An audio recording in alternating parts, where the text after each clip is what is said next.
যদি জানতাম জীবনের সব চাওয়া পূরণ হয় না, তাহলে কখনোই তোমাকে চাইতাম না। কারণ আজ তোমাকে পাওয়ার চেষ্টায় নিজেকে কোথায় যেন হারিয়ে ফেলেছি। আজ পৃথিবীর কোনো এক পাষাণী মানুষের জন্য মনটা খুব কাঁদছে। আপন মানুষকে কিভাবে ভোলা যায়? যদি জানতাম।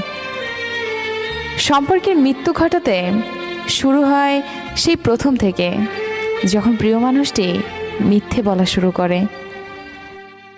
জীবনের ক্লান্ত পথে নিজেকে হারিয়ে ফেলেছি। চলতে চলতে আজ অচেনা পথে এসে দাঁড়িয়েছি, তবু পেলাম না সুখের দেখা। তোমার শহরের কোথাও নেই আমি, অথচ আমার পুরো শহরটাই তুমি। তুমি আমার ব্যস্ততা, তুমি আমার অবসর। গিরগিট